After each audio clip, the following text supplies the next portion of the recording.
প্রিয় সাংবাদিক বন্ধুগণ, আপনাদেরকে পটুয়াখালী জেলা পুলিশের কনফারেন্স রুমে আজকের একটি প্রেস ব্রিফিং কেন্দ্রকে আপনাদেরকে সবাইকে স্বাগতম। আমাদের পটুয়াখালী সদরের ইটবাড়িয়া ইউনিয়নের মহিউদ্দিন ঈশা একজন অটো চালক। সে গত 4-2 তারিখে অটো নিয়ে বের হয়। নিজ এলাকায় সে যখন পটুয়াখালী সদরে থেকে নিজ এলাকায় থেকে যখন সে অটো চালানোর বিভিন্ন কার্যক্রম শুরু করে, এই সময় দুইজন ছেলে, একজন নাম হলো নাহিদ আর তুহিন নামে দুই এখানকারই পটুয়াখালী সদরেই, যাদের এই ইটবাড়ি এলাকায় যাদের ঠিকানা, তারা তাকে ভাড়া করে আর কি নিয়ে ঘুরে এমন করে তাকে নিয়ে যায় হলো দশমিনা থানা আলিপুর চাঁদপুর এলাকায় একটা গ্রামে। জনৈক নাসিরউদ্দিন হাওলাদার তরমুজ ক্ষেত নিয়ে গিয়ে তাকে ওখানে হত্যা করে আর কি। তা আমরা 5 তারিখ 11:30টার সময় এই লাশটা আমরা লাশটা রক্তাক্ত অবস্থার লাশ ওখানে ওই নাসিরউদ্দিন হাওলাদার তরমুজ ক্ষেতে আমরা এটা পাই, এবং সেখানে আমরা একটা অটো রিক্সাও আমরা পাশে পাই। পুলিশ জানার পর পুলিশ তাকে প্রথমে টেস্ট করতে পারে না, কাউকে টেস্ট করতে পারেনি। পুলিশ ওখানে গিয়ে লাশটাকে একটা ওই তরমুজ ক্ষেতের মধ্যে যে টংঘরের মধ্যে তাকে পোয়াল দিয়ে তার রক্তাক্ত দেহটাকে আমরা ওখানে পুলিশ রিকভারি করে।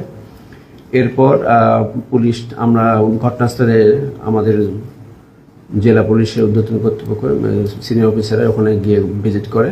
প্রথমে কেউ তাকে ট্রেস করতে পারে না। এরপর আমরা এর দশমিনা থানায় এই নিয়ে একটা হত্যা মামলা রুজু হয় 6 ফেব্রুয়ারি। এরপর আমাদের দশমিনা থানা সহ আমাদের অতিরিক্ত পুলিশের সদর সার্কেল এটা আমার বিভিন্নভাবে আমরা খোঁজ করতে পারি, এবং তাকে আমরা ট্রেস করতে পারিনি। অনেক 2 দিন পরে তার এই ব্যক্তিকে আমরা ট্রেস করতে পারি যে তার নাম মহিউদ্দিন ঈশা। সে একজন অটো চালক, তার বাসা হলো ইটবাড়িয়া পটুয়াখালী সদরে।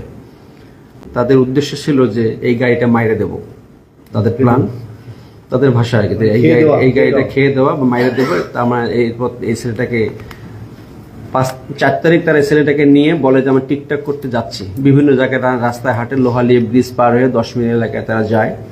বিভিন্নখানে তারা একটা ফাঁকা স্পেস খুঁজতে থাকে যেখানে তাকে কোনো একটা কিছু করে এই গাড়িটা নিয়ে আসবে। এই আলিপুর গ্রামের চাঁদপুর এলাকায় নাসিরউদ্দিন হাওলাদার তরমুজের ক্ষেতের পাশে যায়। গিয়ে তখন তাকে বলে যে চল সামনে, ওখানে গিয়ে আমরা কথা বলবো। টঙের ঘরে ওখানে গিয়ে তখন তাকে বলে যে তোর কাছে 300 টাকা আছে, আমাকে দে, আমি তোকে ইয়েতে গিয়ে দেবো, শহরে গিয়ে দেবো। তোকে আমি কেন টাকা দেবো? তখন ওখানে দা ছিল, দা দিয়ে ওই তুহিন তাকে বিভিন্নখানে কোবায়। কোবার পর ওখানে কোবানোর পর্যায়ে তখন ওখানে নাহিদ ছিল। নাহিদকে বলে যে তুই ফেসে গেছিস, এখন তুই ইয়েটা ধর, 2টা পা ধর, আমি ফাইনাল ইয়ে করে দিই। পরে 2টা পা ধরার পেকে পরে তার কোবায় একদম বিচ্ছিন্নভাবে মৃত্যু নিশ্চিত করে।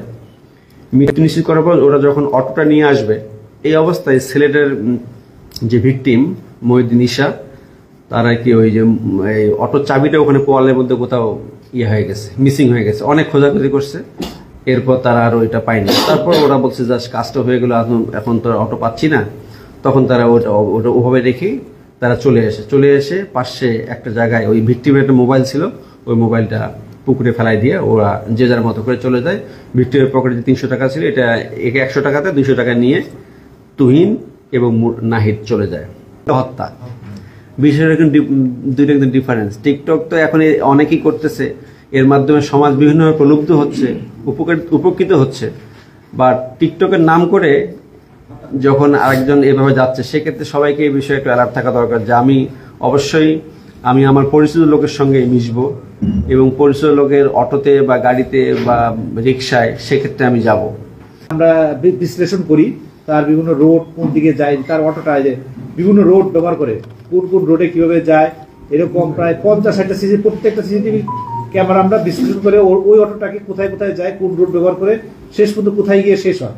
আমরা লোহালিয়া ব্রিজ পার হওয়ার পরে ওখানে একটা বাজার আছে, কি বাজার যেন, কাশীপুর বাজার, ওখানেও আমরা সিসিটিভি ফুটেজে পেয়েছি যে এরা যাচ্ছে। এভাবে আমরা নিশ্চিত হয়েছি যে এই ঘটনার সাথে আরো 2 জন আছে জড়িত। এখন এর মধ্যে একটা এই যে একটা ফুটেজে একটা জুতা আছে দেখেন পায়ে, এই জুতাটা আমরা দেখতে পাচ্ছি সাদা রঙের। আমরা এই কালারের জুতা ওই এলাকায় কারা কারা পরে সেগুলো আমরা গোপনে মাঠে গিয়ে দেখেছি। মাঠে আমরা এই কালারের জুতা পরে এরকম ছেলেকে আমরা পরে আইডেন্টিফাই করি 2-3 জন প্রায় এই কালারের জুতায়, তার মধ্যে একজন নাহিদকে আমরা আইডেন্টিফাই করি। ওখানে নাহিদকে আইডেন্টিফাই করার পর তাকে প্রথম দিন সে কিছু বলে নাই, সে কিছু বা এই ধরনের ঘটনা শুনতে কিন্তু কিছু জানে না, কিন্তু পরের দিন যখন আমরা নিয়ে আসি আমাদের অফিসে সে তখন সবই বলে দেয় এবং সে মানে বয়স যেহেতু কম সে ততটা বেশি, কিন্তু সে খুব স্বাভাবিক ছিল প্রথমে। এই যে হ্যাঁ বয়স মাত্র 15 বছর বয়স, হ্যাঁ কিশোর অপরাধ। এই জন্য